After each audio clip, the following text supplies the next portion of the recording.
Hello viewers, আপনার সবাই কেমন আছেন? অরমা ট্রাভেলসের নতুন একটি ব্লগে আপনাদের অনেক অনেক স্বাগত। আজ আমি এসেছি কোন্নগরের রাজরাজের সেবা মঠে। তো ভিতরে কোনো ছবি তুলতে দেয় না, তো বাইরে থেকে যেটুকু আমি খেয়াল করিনি প্রথমে, তো এইটুকু তুলেছিলাম, এইটুকুই দিয়েছি। ভিতরটা খুবই সুন্দর। তো এর পাশেই আছে কোন্নগর বারোমন্দির ঘাট। তো বারোমন্দির ঘাটে সন্ধ্যা আরতি শুরু হয়ে গেছে। তো দেখুন, তো কাল দোল পূর্ণিমা, তো সেগুলো দেখতেই পাচ্ছেন আকাশে চাঁদ কত সুন্দর। বেশ কিছুদিন হলেই বারোমন্দির ঘাটে গঙ্গা আরতি শুরু হয়েছে। আমার কোনোদিন যাওয়া হয়নি, প্রথম আমি এলাম। তো দেখলাম বেশ ভালোই ভিড় আছে। তাতে বেনারস বা বাবুঘাটের মতো না, তবু বেশ ভালোই লাগছে পরিবেশটা।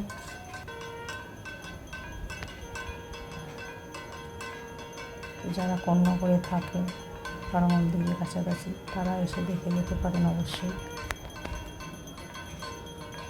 সবাই তো জানেন, আমি শুনেছিলাম কিন্তু ভুলে গেছিলাম। আজ আমি এসে দেখলাম এখানে গঙ্গা আরতি শুরু হচ্ছে, বেশ ভালো লাগলো। দেখুন, প্রচুর মানুষও এসেছে।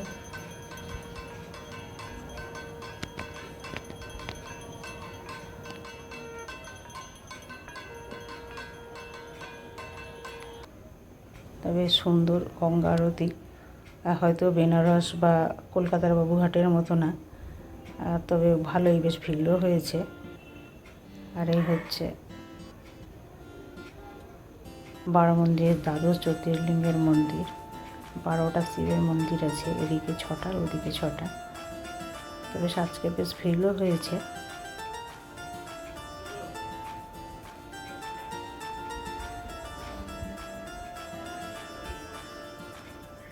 এটা হচ্ছে কপিলেশ্বর মহাদেব।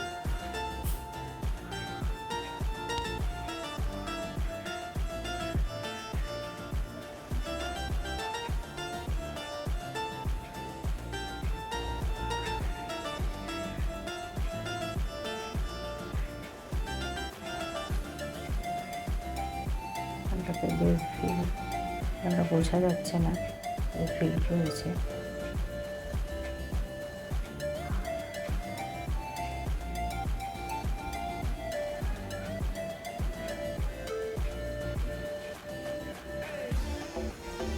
এখানটা ফাঁকা আছে।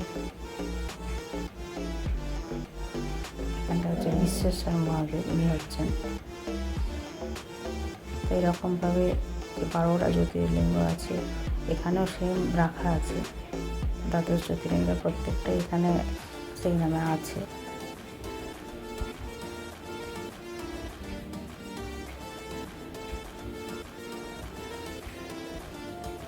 ইনি হলেন সোমেশ্বর মহাদেব। এখানটা বেশ, ওনাকে বেশ সাজিয়েছেন, পার্বতী আর মহাদেব।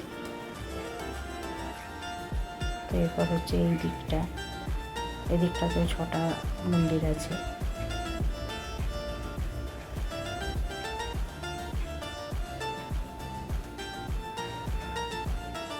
লেখাগুলো খুব ভালো বোঝা যাচ্ছে না।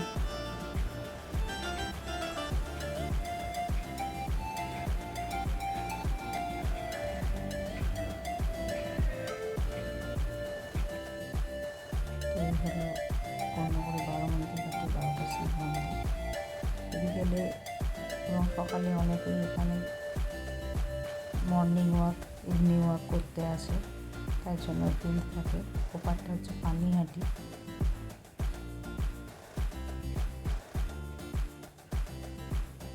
সন্ধ্যে হয়ে গেছে, লাইট চলে গেছে সব জায়গায়, দেখতেই পাচ্ছেন। তাহলে ভিডিওটা এখানে শেষ করছি। সবাই ভালো থাকবেন।